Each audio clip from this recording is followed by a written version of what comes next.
Welcome and good morning. If you've just joined us, it's gone a minute after 8 o'clock here on Good Morning, or the Good Morning South Africa.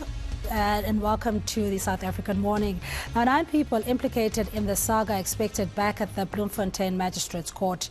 The NPA has confirmed the rapist and murderer will appear virtually, while his co-accused, including his girlfriend Dr. Nandipha Makutumana, are expected in person. At the same time, a group of former employees of the Mangaung prison are planning to march to the facility. Our senior reporter Silindelo Masikane brings us the latest update and will be joined by Pule Letshwiti-Jones. Slee and Pule, good morning again. As you were saying that we were anticipating that Thabo Bester would appear in court, but it turns out that he will appear virtually because of security reasons. The latest update as we build up to the court appearance. Good morning. Yes, we are outside the Bloemfontein Magistrates Court, where we are monitoring movements in terms of those who not only will be appearing but will also be watching the proceedings. We are expecting Thabo Bester's family to come to court, and of course we do have 2 of the accused who are out on 10,000 rand bail, who will also be walking through the doors of the Magistrates Court. Now, what we are expecting is that Bester's appearance will be virtual at this point. It's unclear whether he will be appearing with all of the accused at the same time. During the last virtual appearance, the media had to be moved to another courtroom because only a few number of courtrooms actually have those virtual capabilities to be able to conduct proceedings. So Bester appeared in another courtroom that had those capabilities. We're expecting much of the same perhaps today, but as you've already seen, that we have one of the accused who's already arrived. That is Anastasia Jansen. At this point you won't be able to see her.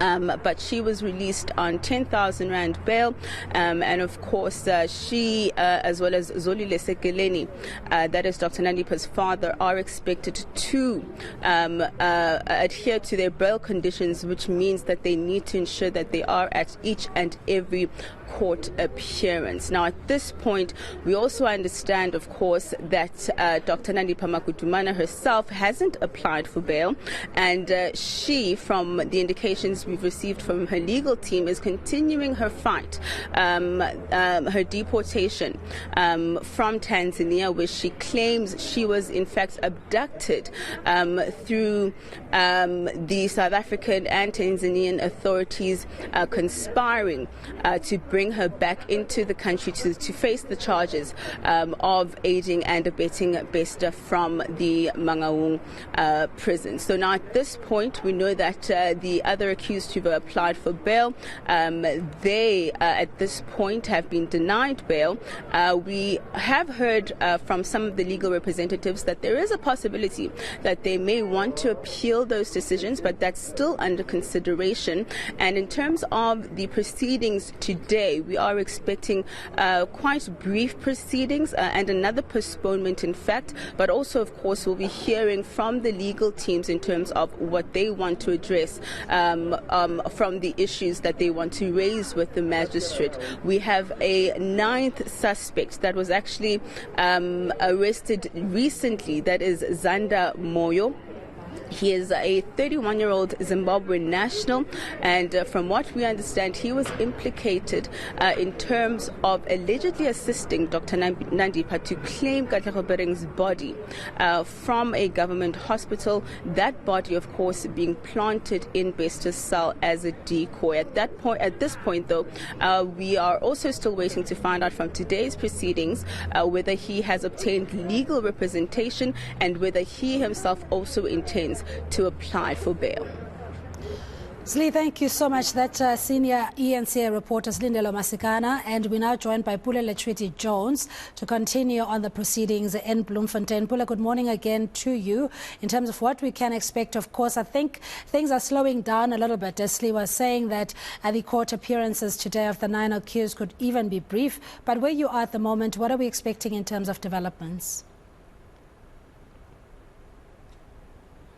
Definitely, while my colleague Silindelo Masikane is monitoring the proceedings inside, we currently will be monitoring the community march, of course, in which they want to have G4S Security Company be held criminally responsible for some of their actions as well. And we're expecting more numbers here to be making their way. But of course, all of this comes in the wake of the kind of dynamics we've been seeing unfolding, in which G4S South Africa, of course, had its said that it had noted that the Department of Correctional Service had issued a notice of termination to Bloemfontein Correctional Contracts as well. So that's some of the things that have been folding. And of course, G4 is responding to say that while it's committed to invest in South Africa, it remains to adhere to its intention to discontinue all investment in correctional services in South Africa, currently serving that 90-day period while in the country within the contracts, of course, that are contracted to the correctional facilities, one of which, of course, would be in Bloemfontein as well. But I'm joined by one of the organizers of the march that will be taking place this morning. Morui, thank you very much for speaking to me this morning. I think it's still early. We're waiting for some of your personals to come as well. You've been working at G4S for the past 10 years. You're a former employee there. What are we expecting today? You should be expecting nothing but a peaceful march. We're just going to hand over a memorandum of the grievances that we're having as a community. Then that is all. We're not going to fight with anyone. We're not going to make unnecessary utterances. We're just simply going to hand over the memorandum. That is all that we're going to do. What are some of the details within the memorandum? What is it that you want the Department of Correctional Services to zoom into and try and resolve? Number one, they should not grant G4S extension. It is said, like we said now, G4S was given 90 days to vacate the premises. However, we have it on good record that they applied for extension for further 90 days, which possibly will be next year, January. So we're saying no, they should not be given an extension. Secondly, they should be litigated. There are 3 offices that were involved in this escape and put the community in danger. Still now, these 3 offices have not been dealt with internally. The 3 offices are supposed to be suspended with immediate effect, while they still consider the memorandum that we're going to give to them. So criminally, we believe that they were also part of what happened and putting this community in danger. So criminally, they should be held responsible.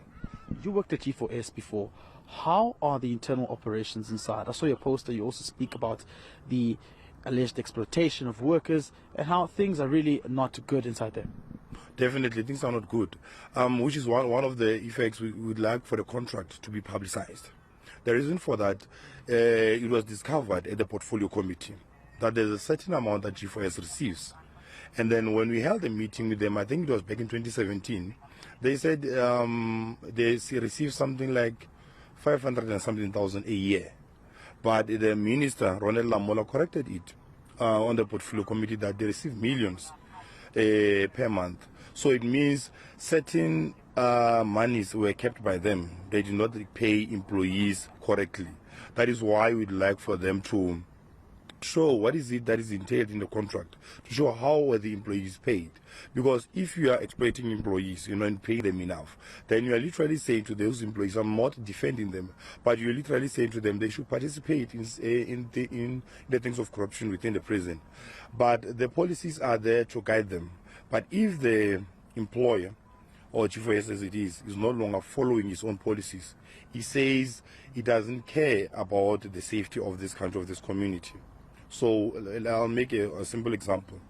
Do you know that on paper, employees, they are paid this amount? That is on paper, that is on the pay slip. But when you visit Department of Labor, the amount is a different one. If you are earning 10,000 from the Department of Labor, it appears that you are earning about 20,000 plus. So it means there is something within the report is wrong. Hence we say give out the contract. Let us look what is the stipulation of the contract, and let people decide whether G4S is wrong or right in what they did. Thank you very much, Moroi. One of the organizers for that community march that's expected to take place, of course, some of the former employees of G4S and, of course, community members will be marching to the Department of Correctional Services to hand over that memorandum. But, of course, they have a set of demands that they want to be looked into, such as transparency as well in terms of the contracts of some of the employees at G4S. And they also want the company to be held criminally liable for some of the actions that have been taking place in relation to the aiding of the Thabo Bester, of course, who's a serial rapist there, and of course others as well who were involved in this matter.